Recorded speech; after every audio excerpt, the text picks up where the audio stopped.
My life changed forever on a quiet Thursday evening. I had just finished dinner when the phone rang. It was a call I never expected, one that would shatter the fragile peace I had carefully constructed over the years. My sister-in-law Kate was on the other end, her voice shaky and uneven as she delivered the news that would send my world spinning out of control. "Emma, I don't know how to tell you this, but Mom's passed away," she said, her voice breaking. I froze, the plate I was holding slipping from my hands and shattering on the floor. "What? When? How?" The words stumbled out of my mouth as I tried to process the news.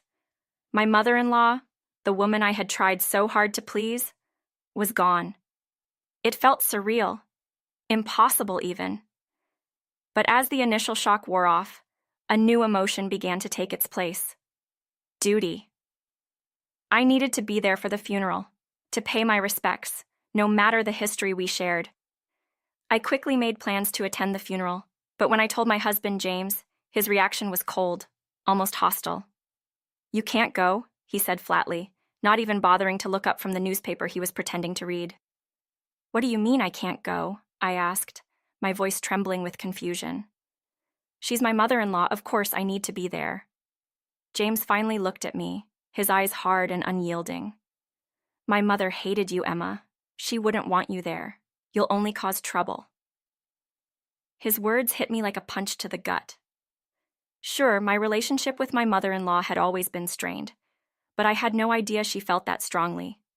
I was stunned, but more than that, I was hurt. How could James say something so cruel, especially now? The woman was gone, and all I wanted was to show my respect, to be there for him in his grief. But James was adamant.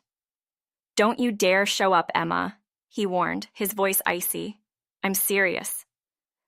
Ignoring his harsh words, I made up my mind. I was going to that funeral no matter what he said. I needed to pay my respects, and I wasn't going to let James or anyone else stop me.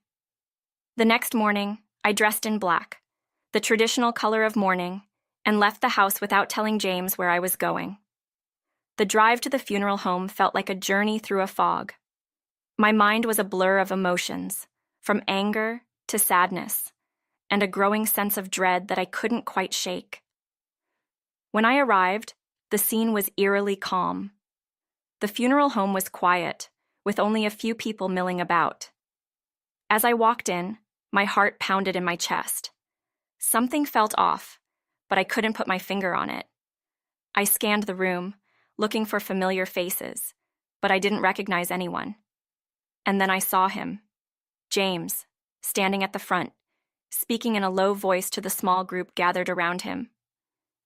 At first, I thought I had arrived at the wrong funeral, but no, there was James, and this was clearly the right place. My confusion deepened as I noticed the expressions on the faces of those around him, strangers who seemed to be mourning, but not for the woman I thought they were. James was standing next to a casket, his face a mask of solemnity. But when I moved closer, the truth hit me like a tidal wave. The name on the casket wasn't my mother-in-law's. It was someone else's entirely, someone I didn't know. My blood ran cold as I realized the enormity of what was happening. "Thank you all for coming to honor my beloved wife, Lily," James said, his voice thick with emotion. "Wife? Lily?" My mind raced to comprehend what I was hearing. James was speaking as though he were mourning a woman I had never heard of, someone he was calling his wife. I felt the ground shift beneath me, the reality I knew slipping away. My hands started to tremble, and a cold sweat broke out across my forehead. What was going on? Who was Lily? Unable to stay silent any longer, I took a step forward, my voice trembling. "James, what is this? Who is Lily?" James's head snapped up, his eyes widening in shock as he saw me standing there. For a moment, he looked like he had seen a ghost, his face pale and stricken. "Emma, what are you doing here?" he stammered, clearly caught off guard. "What am I doing here? What are you doing?" I demanded, my voice rising. "Who is Lily, and why are you calling her your wife?" The room fell silent, all eyes on us. James's expression hardened, and I could see the wheels turning in his mind as he tried to come up with an explanation. But before he could say anything, An older woman in the crowd spoke up. Lily was his wife, she said quietly, her voice tinged with sadness. They were married for a few years before she passed away.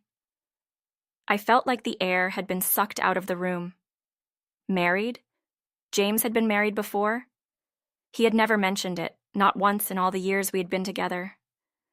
The revelation was like a knife to the heart.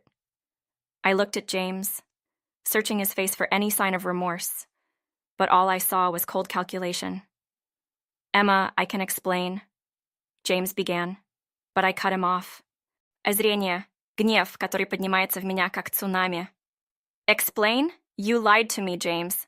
You never told me you were married before, and now I'm standing here at the funeral of a woman I didn't even know existed. How could you keep something like this from me? James took a step towards me, his expression pleading. It was complicated, Emma. I didn't want to hurt you. Lily was my past, and I wanted to move on, to start fresh with you.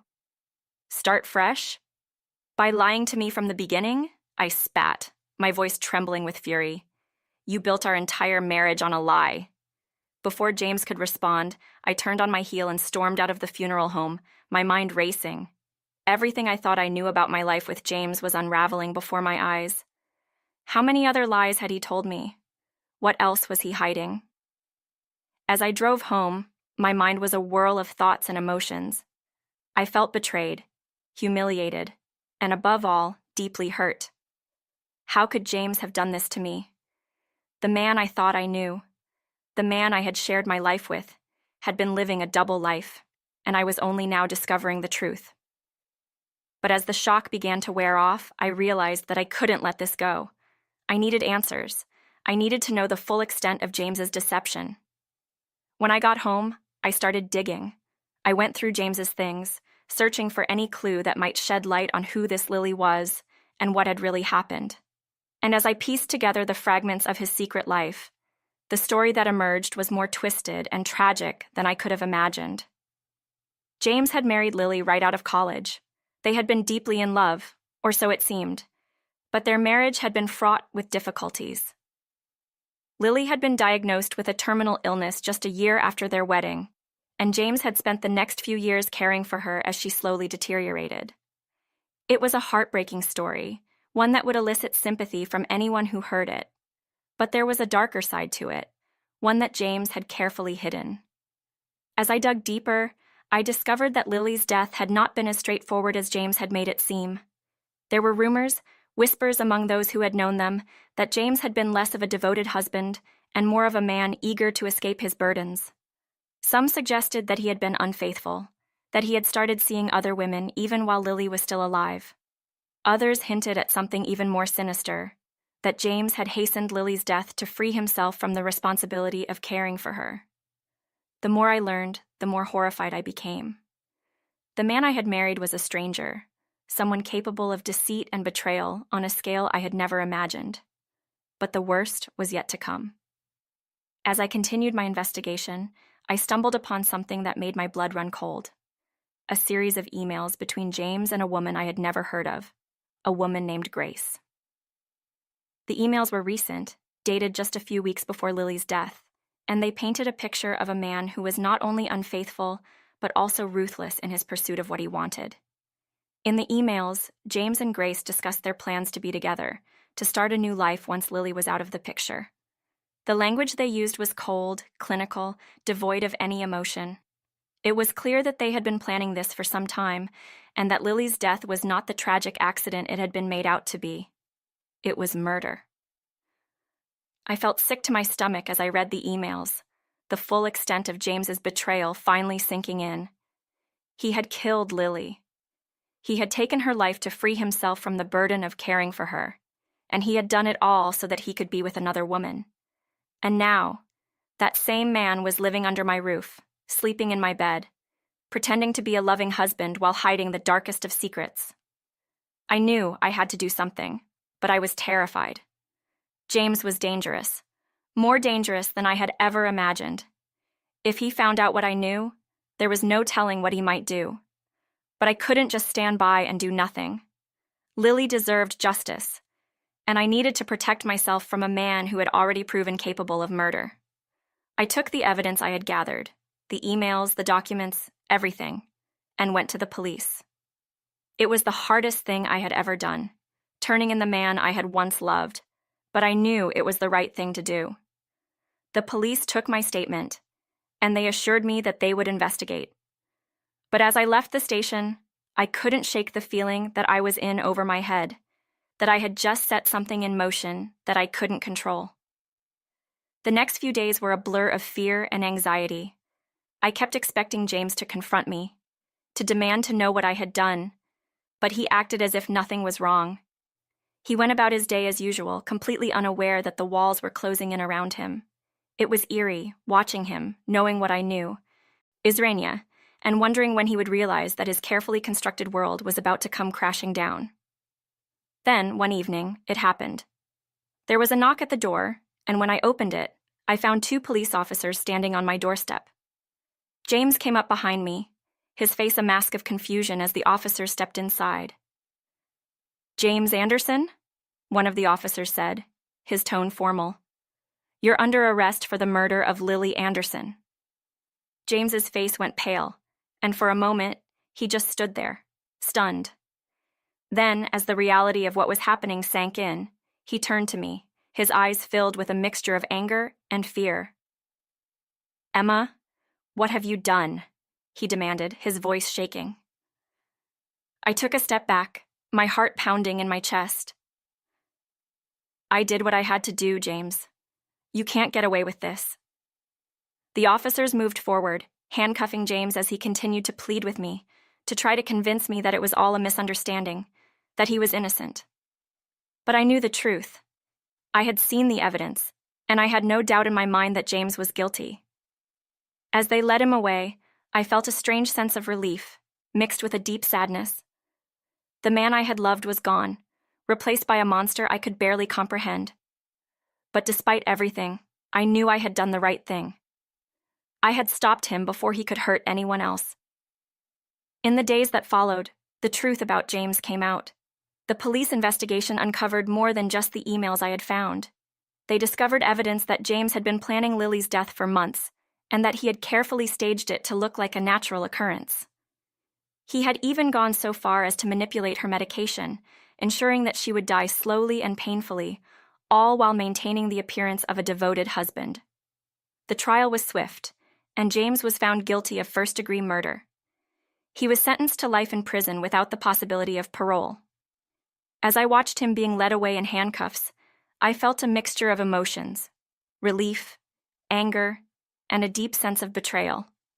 But most of all, I felt a sense of closure. The nightmare was over, and I could finally begin to rebuild my life. I moved away from the town where I had lived with James, starting fresh in a new city where no one knew my past.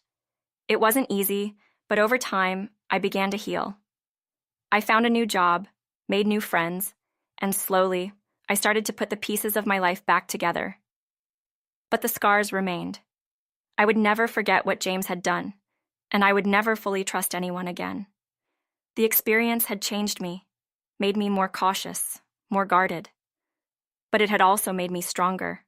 I had faced down a monster and survived, and that was something no one could ever take away from me.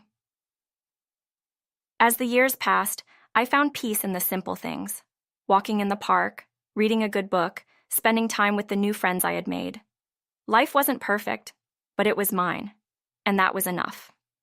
And every year, on the anniversary of Lily's death, I visited her grave, placing flowers on the headstone of the woman whose life had been cut short by the man we both thought we knew. I would stand there in silence, reflecting on the events that had brought us together in death, and I would say a silent prayer for her, and for myself. Because in the end, we were both victims of James's lies, but we were also survivors. And that was